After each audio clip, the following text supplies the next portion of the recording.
Hi everybody, this is Lee, and with this video I'm addressing the concept of the Overton window and how your run for office in a down ballot position in 2017 or 2018 may be crucial to shifting the Overton window to a more sensible track. And I'll go ahead and see if I can define very well the concept of Overton window. That it's a term used in public policy discourse when people are discussing the acceptable range of ideas the public will accept. It's an idea's political viability, and it depends mainly on whether it falls within the acceptable range of ideas, rather in the Overton window, rather than on the politician's individual preferences. And so basically, it's a range of policies, this window, that's considered politically acceptable in the current climate of public opinion, which a politician can recommend without being considered too extreme to gain or to keep public office. And so I've mentioned before that Jill Stein and Bernie Sanders have been crucial in 2016 in actually affecting the range of ideas found acceptable in the Overton window, and that they brought up many things that people didn't think were possible.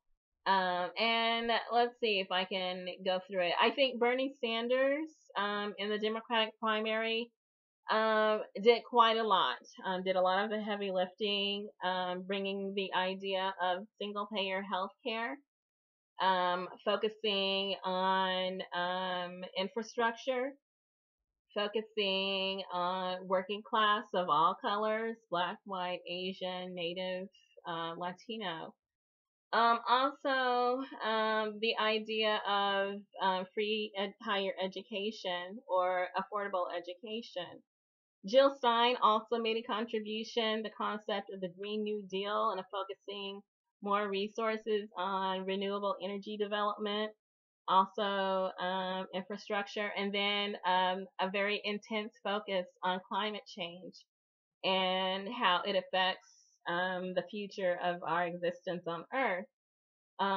Many other ideas as well that she brought to the table, including criminal justice reform, many things that Jill Stein and Bernie Sanders pushed so persistently that they entered the public discourse, and that Bernie Sanders was granted media access to get his ideas out. And he did so very effectively. He managed to reach a national and then also an international audience. He did meet with the Pope on, I believe it was poverty issues.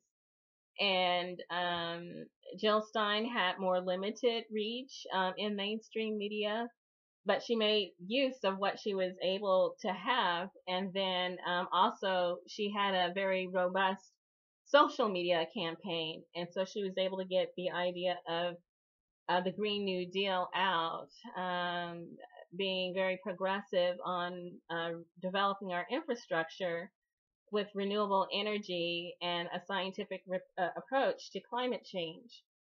And so they were very crucial in pushing the Overton window to cover more progressive ideas than had been considered possible, that have been considered too extreme or space age or that can never happen and that's not possible.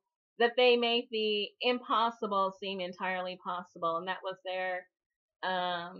the effect of their run. Neither of them won the presidency, of course, but their ideas are winning the Overton window.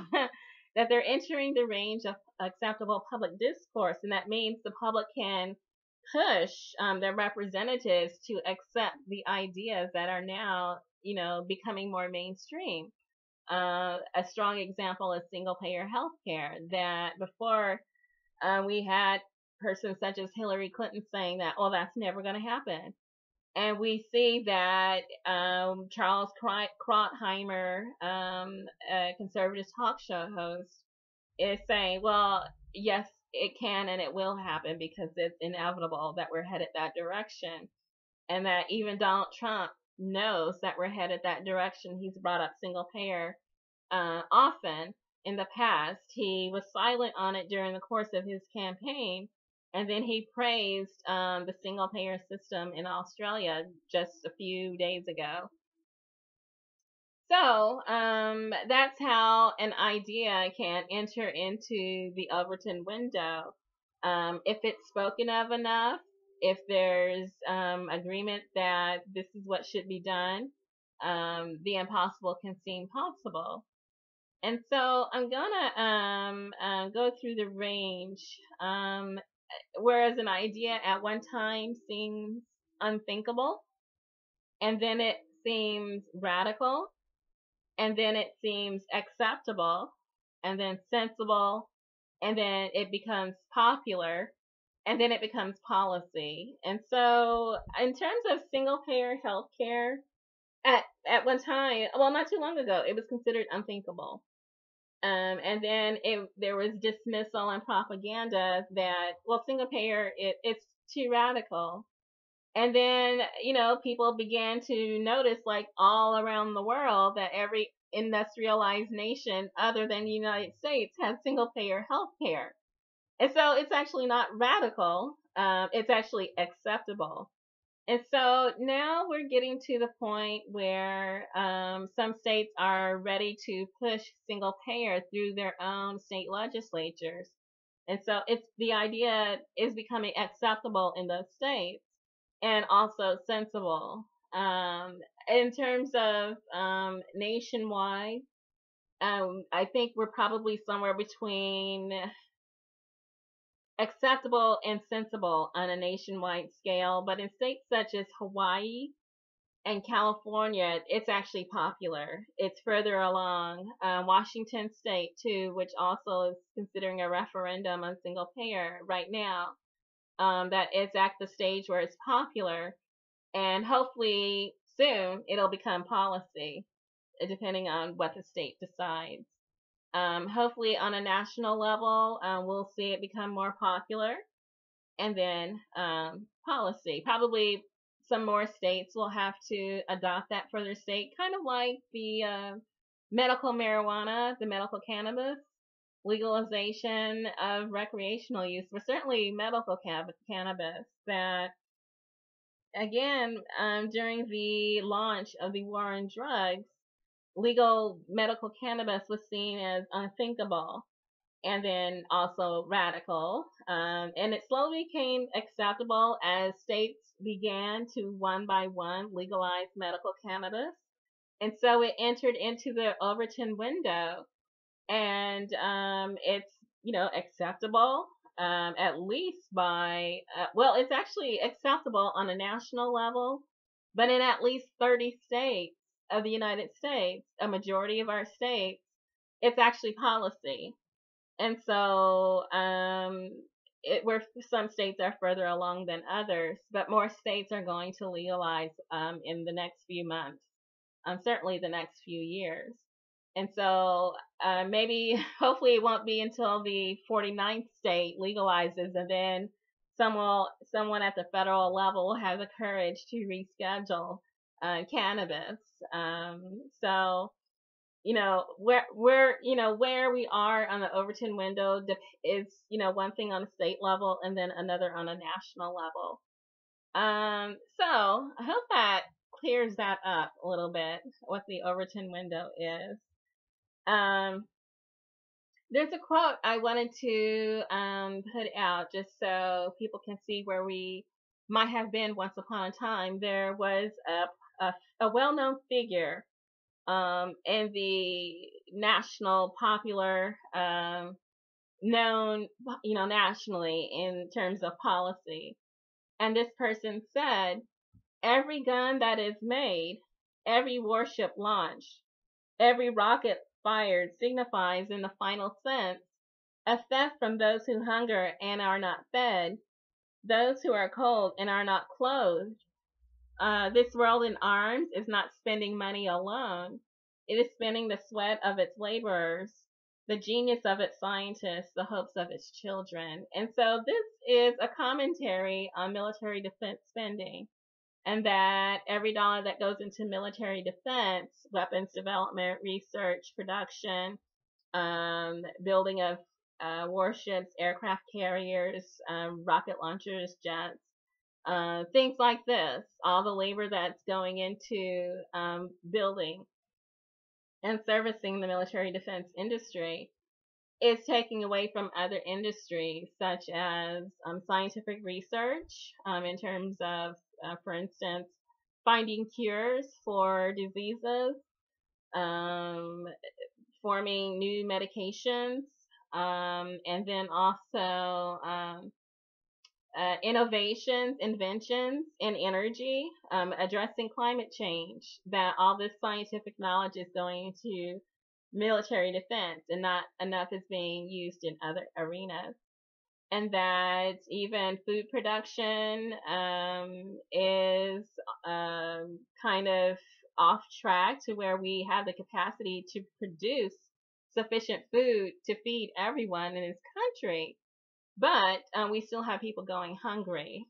And how does that happen? Same thing with housing, that we have the capacity to house everyone in North America. We have houses standing empty, they're boarded up. And, there are people who are homeless, sleeping on the street. And so that's what this quote is about. Every gun that is made, every warship launched, every rocket fired signifies in the final sense a theft from those who hunger and are not fed, those who are cold and not clothed. This world in arms is not spending money alone. It is spending the sweat of its laborers, the genius of its scientists, the hopes of its children.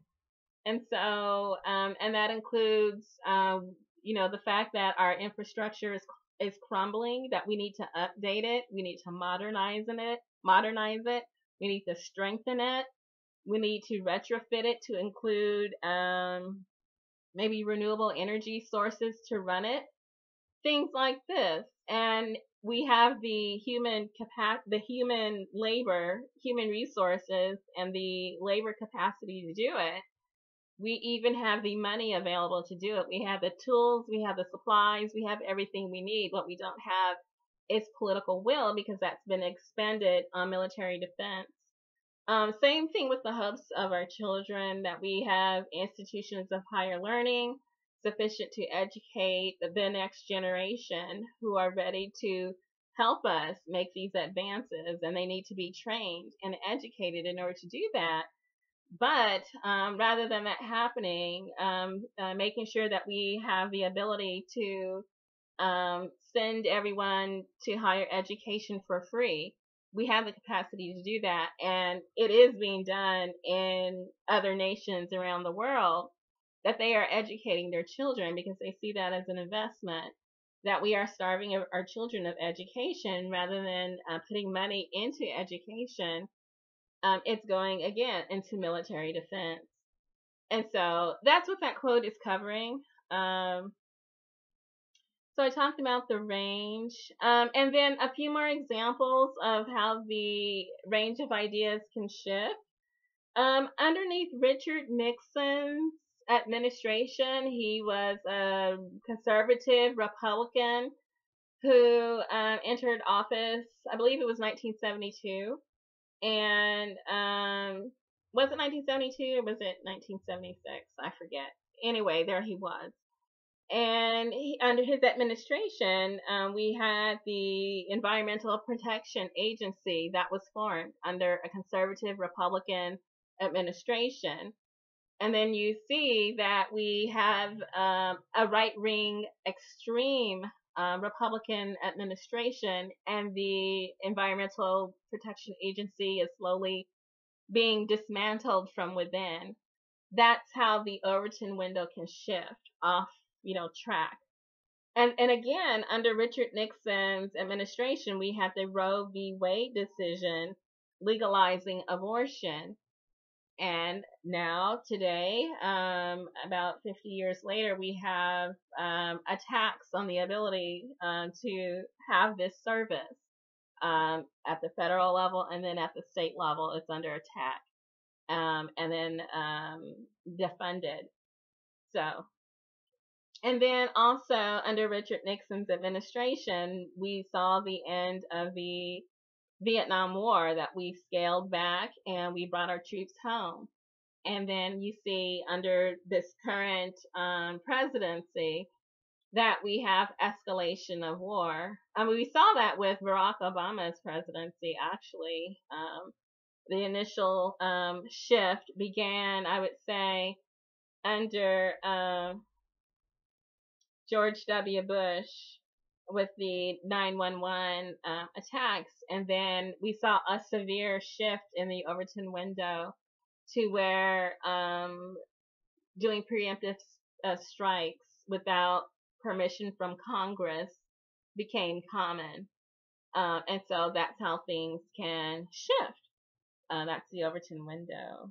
And so all three of those policies actually weren't really driven by necessarily, I would say, ideological or religious or patriotic for reasons like that. They were shifted for profit. Certainly the dismantling of Environmental Protection Agency regulations, that was for fossil fuel profiteering.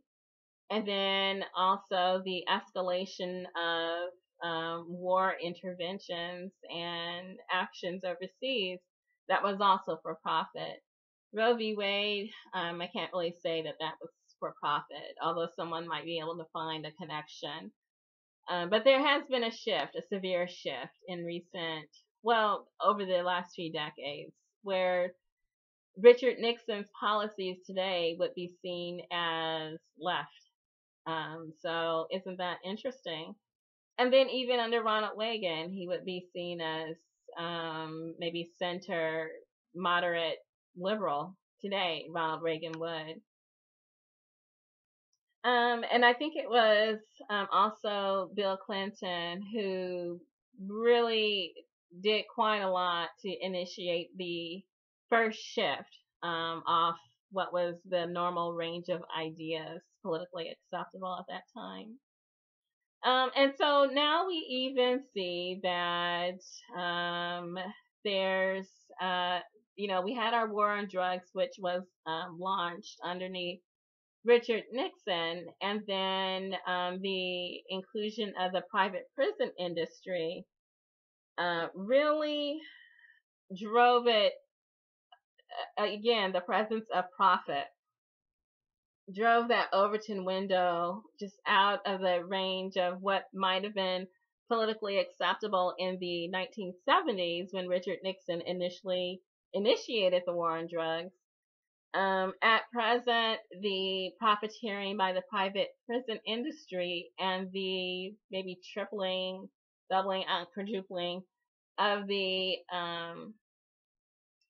population, it's just showing again how far things have gotten off track, and it's the presence of profit driving that, to the point that we have Jeff Sessions, once again, who was considered too racist to be a federal judge by his own political party. The Republican Party considered him too racist to hold a federal judgeship, that now he's actually the Attorney General, and that he is about to return to the war on drugs, escalating, he feels or he wants mass incarceration, private prison building, private prison profiteering in the stock market for people who are actually making money off of slavery once again. And so, again, we see how things can change over time. Usually, over time there's progress being made, but seems like the profiteering is making people want to regress to the way things used to be, and to make it even worse than the way things used to be. Okay, so we also see, let's see. Oh, I'm going to go ahead and name the person who made that quote that I did earlier about every gun that is made, every warship launched, every rocket fired signifies its final sense, a theft from those who hunger and are not fed, those who are cold and are not clothed, This role in arms is not spending money alone. It is spending the sweat of its laborers, the genius of its scientists, the hopes of its children.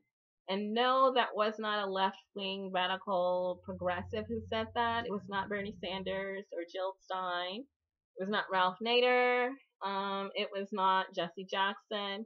It was actually a conservative Republican, former military veteran, and conservative Republican president Dwight Eisenhower who said that. And so, again, speaking of how far public discourse can shift off track, we had once upon a time a former military veteran and a former Republican conservative president who made this statement about military defense spending, how it's harming us here at home and killing the future of our children, sucking the life out of our country, very much causing harm to us as it harms other people around the world. And that is a destructive force. It was a former military veteran who said this, and a patriot. And so that's how you can see how far off track that we've gotten. And I'm also going to finish, or almost finish, with another quote. Find out just what any people will quietly submit to, and you have found out the exact measure of injustice and wrong, which will be imposed upon them. And these will continue till they are resisted with either words or blows, or with both. The limits of tyrants are prescribed by the endurance of those whom they oppress. And so this is a recommendation of how you can shift the Overton window. Words or blows. And the person who said that was Frederick Douglass.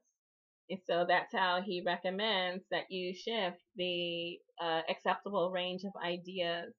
And I think that is why we're seeing so much protest and revolt by the population. Various marches, demonstrations, direct actions, divestments, public denouncements, all that is happening to shift the Overton window to a more sensible setting. We're way off track right now, as I showed you with these examples, and then with that quote by a military veteran and former Republican conservative president, that we're so far off track now. It's crazy. And so direct action is one way, according to Frederick Douglass, and then words. And so for those of you who are running for office in 2017 and 2018, you're looking at these down ballot positions, the school boards, the legislatures, the city councils, the governorships, the mayoralships, the county positions, Congress, Senate, judgeships, all those positions that are coming open. They're open. Some of them are in 2017, and then over 1,000 are open in 2018. All of those of you who are looking at those, I do highly recommend that every seat be contested. That if there is not an incumbent, progressive who is holding that seat, that if there is no progressive in the race, that if you are progressive, that you definitely throw your hat into the ring. Not just the Congress. A lot of people are targeting the Congress. But I need to fan out in order to fill every position, because sometimes there's like 12 people headed for the Congress, and then the school board contests are just, well, there's only one person running. I guess they won. Every seat needs to be contested with a progressive. So I hope everyone fans out, spreads out, and makes plans to contest those seats. The reason being that if you throw your hat into the ring for political contests, you do have access to the public. You have access to speak on the principles, the policies that you support. And that if you are persistent with your speaking, as Bernie Sanders was, over and over, he talked about Medicare-for-All, single-payer, universal health care. He spoke of the concept of affordable higher education. He spoke about criminal justice reform. things like this. And then Jill Stein with the Green New Deal, climate change, criminal justice reform, free college, free single payer health care, many aspects that they were very persistent and they stayed on message over and over until it did enter into public discourse.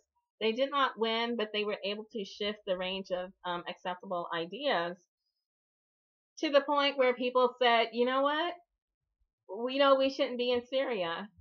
We shouldn't be, spending all our money on these things. We need to update our roads and our bridges. And you know what? Maybe healthcare is a right. Maybe I should be, healthy. If libraries are right, bridges are right. We have our government trying to tell us, or our mainstream media with the cooperation of our government telling us that if we buy an iPhone, we don't deserve health care, and that just does not make sense. And so it's actually what's said by Jason Chaffetz. It's now outside the range of acceptable ideas. And so the people who are making these statements, they are outside the Overton window. They are extreme. Maybe once upon a time, they may have been encouraged to say that, and the public accepted it, but not anymore. People are warming up to the idea and the concept of single-payer healthcare. Healthcare is a right. Healthcare that's a public good, like libraries, schools, military, National Guard, police, firefighting, roads and bridges, drinking water, that these are public goods and that everyone should be able to have access to them. And so the Overton window shifts. And so I think a multitude of progressives running for office this year and then 2018, all staying on message, all promoting a progressive platform, we can shift the range of acceptable ideas. We can, and get back on track, and make the society better for everyone instead of a very few. And just kind of rearrange the thinking that only a few deserve the best in life, that we all deserve it, and it's achievable for all of us. And that the top 1% does not need to continue sucking the life out of the 99%. And so that's why I do encourage everyone who is able to actually challenge for their seats, whether you're challenging as a write-in, as an independent, as part of one of the organizations being set up to push candidates, or actually one of the official political parties, that you run for office many different ways, but always speak out, whether you're talking to media, whether you're on social media, television, radio, film, newspaper, or what am I talking about? Film? Television, radio, newspaper, or whether you're actually in a debate, that you can bring your ideas up and explain them in such a way that it just makes sense, and that you can defend your position, like Jill Stein and Bernie Sanders did. And you may not win your contest. You might win, you might not win. Shama Sawant, I mentioned, ran as a write-in. She didn't win her first contest, but she ran as a socialist alternative, and she won her second contest for office. That Bernie Sanders ran for office several times before he won the mayoralship of Burlington, Vermont. And that Barack Obama was a state senator from Chicago, that he ran for office several times before he won his office. Finally a state senator, then he moved up. So there's no small offices. You can start definitely at the down ballot level. You can run many different ways, but always make sure to speak on the issues. And no matter whether you win or lose, you can actually contribute to public discourse, and that's how you change policy, according to Frederick Douglass. And so I say good luck to everyone running for office. I hope you are successful, not only in winning your position, but also in getting your ideas front and center for the public to consider. Good luck.